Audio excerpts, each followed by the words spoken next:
I'm Michael McMurray, an assistant professor in the Department of Cell and Developmental Biology at the Anschutz Medical Campus of the University of Colorado. Today I'd like to discuss a Think Again article I prepared for BIOESSAYS entitled Lean Forward, Genetic Analysis of Temperature-Sensitive Mutants Unfolds the Secrets of Oligomeric Protein Complex Assembly. What is a temperature-sensitive or TS mutant? Most researchers probably think that TS mutants unfold at the restrictive temperature and are recognized by the cell's quality control machinery and degraded. This is probably true for TS mutants of soluble monomeric enzymes, for which a conditional mutant that specifically loses activity only at the restrictive temperature is kind of hard to imagine, and it's easier to think about a protein that almost completely misfolds and is rapidly degraded. On the other hand, for proteins that are parts of multimeric complexes whose organization is key for their function, things like ring-shaped assemblies where something has to pass through a central pore, even a subtle misfolding can totally disable the complex, as long as the mutation interferes with the key structural features of the assembly or affects one or more of the interfaces by which the subunits come together in the proper way. My lab's recent findings with TS mutants of the budding yeast septin proteins fit this model perfectly, but I couldn't find much in the literature about this distinction in molecular mechanisms of temperature sensitivity, so I decided to write about it in this article. I also want to present a major take-home message related to how one goes about making informative mutants in a gene of interest. While in the modern post-genomic era, it may seem antiquated to carry out unbiased forward genetic screens, in which you start with the phenotype, work back to the genotype, and only then learn something about gene function.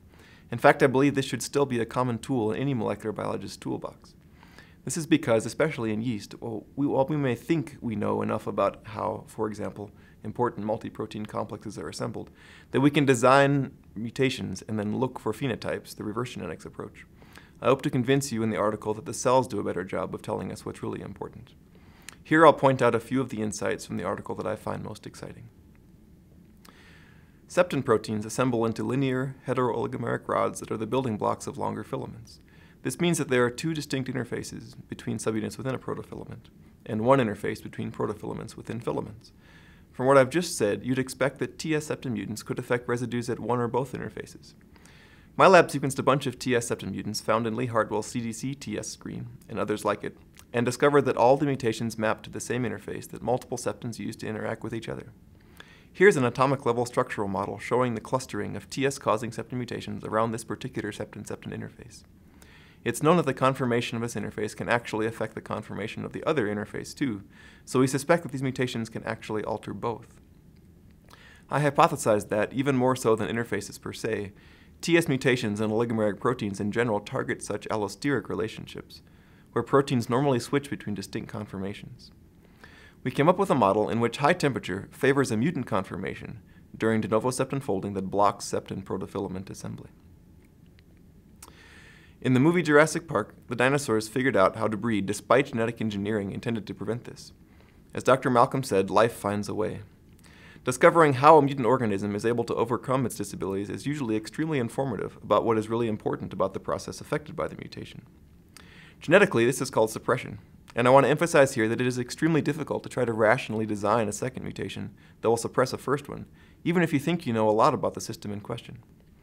On the other hand, in many model systems it's actually quite easy to isolate suppression mutations and map and sequence them. I'll start with a septin example. I didn't tell you before that the septin-septin oligomerization interface that was targeted by all the TS mutations is also where septin proteins bind the nucleotide GTP. Most of the mutations would be predicted to prevent GTP binding. So you might conclude that GTP is important in helping direct the proper folding of septin proteins prior to oligomerization, and without it the mutant proteins are prone to misfolding in ways that block oligomerization because they're incompatible with dimerization across this interface. I wonder whether such a mutant in one septin might be suppressed by a mutation in a different septin, the partner with which the GTP-binding mutant protein forms a dimer within septin protofilaments. So I took a bunch of yeast cells that were TS because of a mutation that prevented GTP binding by one septin, and asked for life to find a way for them to grow at the restrictive temperature. A few colonies grew up on the plate, and I picked one and sequenced the gene encoding that partner septin. Sure enough, I found a new mutation affecting an amino acid that makes an important contact across the dimerization interface. Amazingly, working completely independently, some other researchers working with a purified human septin had looked at the septin crystal structure and introduced a mutation in that same residue and found using biochemical experiments that, unlike wild type, The mutant protein was able to form a homodimer even when bound to an analog of GTP that can't be hydrolyzed to GTP. From that site-directed reverse genetics experiment, they concluded that the wild-type amino acid interferes with dimerization when a septin is bound to nucleotide in the wrong phosphorylation state. In our unbiased forward genetics result, the cells told us something more. Septins don't really need to bind to any nucleotide. They just need to be in a conformation that's compatible with their partner's interface. That's what's really important. Some TS mutants are either only recognized by quality control prior to assembly or aren't recognized at all. If quality control can't eliminate the mutant protein from the pool of subunits during assembly, then there is the opportunity for the mutant to act dominantly, that is, by interfering with the function despite the presence of wild-type copies of the same subunit. If you have more than one copy of a given subunit in an assembly, incorporating just one mutant can mess things up. Septin protofilaments, like many other multimeric assemblies, have more than one copy of each subunit, 2 to be precise. Septin filaments could, in principle, also be composed of more than one kind of protofilament, such as some with all wild-type subunits and ones carrying mutant subunits. In either case, if a TS mutant protein is able to incorporate into the oligomer even when the wild-type is present, it could cause problems. Most TS mutant septins are prevented from interfering and are recessive because of a non-degradation-based quality control pathway that my lab is currently studying. However, the only dominant mutation isolated in Hartwell's CDC TS screen was a septin mutant. When we sequenced it, we found a mutation in the GTP binding pocket that should prevent the mutant septin from binding GTP, but might allow it to bind a different nucleotide, CTP. Binding at least some nucleotide during folding could allow this mutant to evade quality control and incorporate into oligomers even at restrictive temperatures.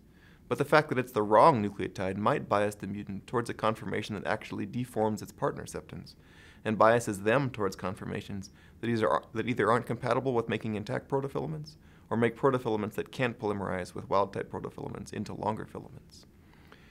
In the article, I also discuss unbiased screens for dominant TS mutations in Drosophila, which frequently targeted oligomeric assemblies whose shapes are critical for their functions, like triple helical collagen fibers and the barrel-shaped proteasome. Here also, mutant subunits incorporate into complexes that become misshapen and therefore dysfunctional at the restrictive temperature. In the article, you'll find much more information about TS mutants of septins and many other proteins, including roles for chaperones, hydrophobic interactions, immobility of specific residues within folded proteins, and the evolution of oligomerization interfaces with respect to thermal stability.